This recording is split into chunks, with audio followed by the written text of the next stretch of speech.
अस्सलाम वालेकुम दोस्तों, शेयर की प्राइस ऊपर नीचे कैसे जाती है, डिमांड एंड सप्लाई का कॉन्सेप्ट क्या होता है, इक्विलिब्रियम पॉइंट क्या होता है, आज मैं आपको थोड़ी सी finance economics demand and supply का कॉन्सेप्ट समझाने लगा हूँ। वीडियो बहुत इंपॉर्टेंट है, आपने एंड तक ज़रूर सुनना है। अक्सर लोग ये कहते हैं, लोगों का एक सवाल है, एक लेमैन का सवाल है कि ये शेयर की प्राइसेस ऊपर कैसे जाती हैं, शेयर की प्राइसेस नीचे कैसे आती है, प्राइस कैसे डिटरमिन होती है और ये कैसे पता लगेगा कि अब ये शेयर ऊपर जाने वाला है, ये शेयर नीचे आने वाला है, हमें मुनाफा या नुकसान कब होगा। इसके लिए आपको समझना पड़ेगा डिमांड एंड सप्लाई के चैप्टर को।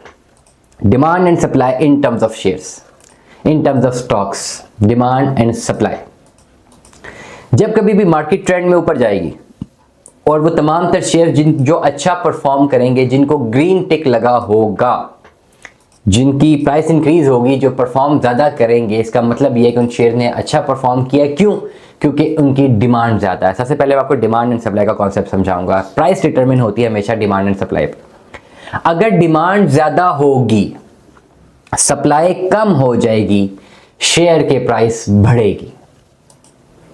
अगेन समझाता हूं, अगर डिमांड ज़्यादा हो जाएगी, सप्लाई कम हो जाएगी, शेयर की प्राइस बढ़ेगी। मतलब ये, लेट अस सपोज एक number of volume of shares आपके पास पड़ा हुआ है, 100 शेयर्स हैं स्टॉक एक्सचेंज में और 1 रुपए का वो शेयर है, वॉल्यूम है 100। अगर 100 लोग उसको खरीद लेंगे तो वो 1 रुपए का शेयर रहेगा। लेकिन अगर उसको खरीदने वाले 200 लोग हो जाएंगे और वो शेयर सिर्फ 100 है, तो ऑटोमेटिकली आपकी डिमांड बढ़ी तो प्राइस बढ़ जाएगी, वो शेयर हो जाएगा 2 रुपए का। अगर लोग हो जाएंगे खरीदने वाले 3, तो होगा ये कि डिमांड बढ़ती रहेगी, सप्लाई कम रहेगी। जितनी डिमांड बढ़ेगी सप्लाई उतनी कम अगर होती रहेगी, या सप्लाई वहीं पर रहेगी, डिमांड बढ़ती रहेगी, तो होगा कुछ यूं कि प्राइस बढ़ती जाएगी। और अगर वाइस वर्सा, सप्लाई ज्यादा हो जाएगी और डिमांड कम हो जाएगी, तो प्राइस नीचे आना शुरू हो जाएंगी। लेट अस सपोज आपके पास 1000 शेयर है, किसी भी कंपनी का 1000 शेयर लिस्ट हुआ है, नंबर ऑफ वॉल्यूम्स का 1000 है, एग्जांपल दे रहा हूँ, और उसके अगेंस्ट खरीदने वाले 1000 हैं ही नहीं, उसके अगेंस्ट खरीदने वाले 800 रह गए हैं, 700 रह गए हैं, 600 रह गए हैं, तो ऑटोमेटिकली उस शेयर की प्राइस गिरने लग जाएगी। ये एक कॉन्सेप्ट है जिसमें स्टॉक ऊपर नीचे जाता है। अब आपने वैल्यूएट करना होता है कि भाई ये ऊपर कब जाएगी, नीचे कब आएगी। हमें कैसे पता चलेगा कि डिमांड ऊपर है या डिमांड नीचे है? हमें कैसे पता चलेगा कि सप्लाई कम है, सप्लाई नीचे है? इसको कैसे स्टडी किया जाएगा?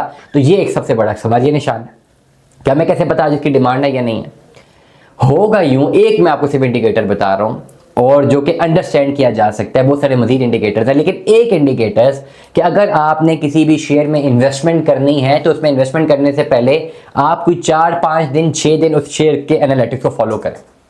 सबसे पहले आपने उसके 5 दिन का रेट देखना है। नंबर 1, रेट को आपने देखना। लेटर सपोज आपने कोई भी शेयर XYZ को लॉक कर दी है अपनी एप्लीकेशन पे, कोई भी एप्लीकेशन डाउनलोड कर लें जिसके पास आपको रोजाना शेयर की ट्रेडिंग नजर आ रही हो। आपने XYZ शेयर को लॉक कर देना है। शेयर को जैसे ही आप लॉक करते हैं, उस शेयर को आप देख लें, उसके ग्राफिक्स में जाएं, उसके एनालिटिक्स में जाएं, आपको नजर आ रहा होगा कि कितने नंबर ऑफ वॉल्यूम शेयर्स का अवेलेबल है और उसकी प्राइस क्या है। ये 2 चीजें नजर आ रही होंगी। 5 से 6 दिन, 5 से 6 वर्किंग डेज में उस शेयर को इवैल्यूएट करें।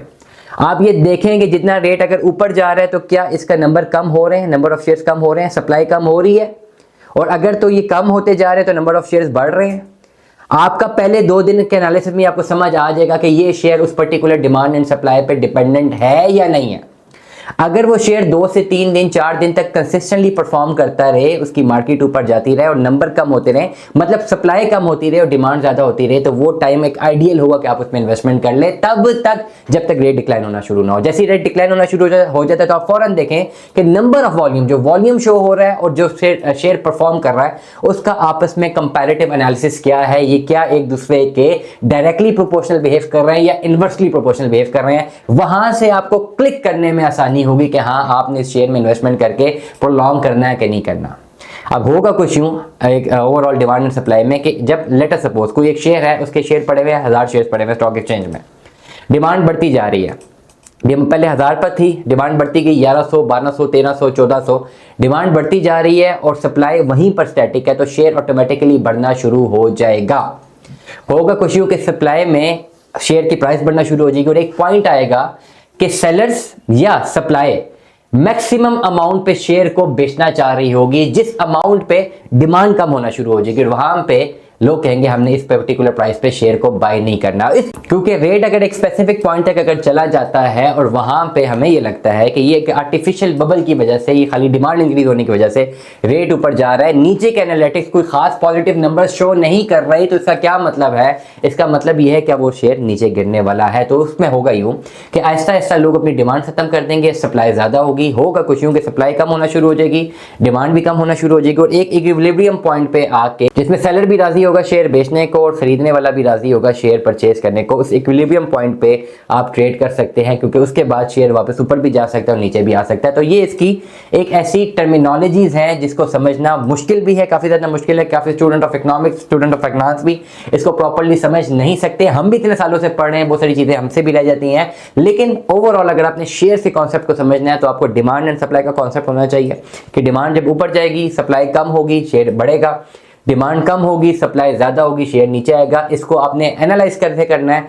जो भी ऐप आप यूज कर रहे हैं उस ऐप के एनालिटिक्स पे आप जाएंगे, आपको नंबर ऑफ वॉल्यूम जो है वो शो हो रहा होगा कि ये नंबर ऑफ वॉल्यूम है, उसके अगेंस्ट प्राइस शो हो रही होगी।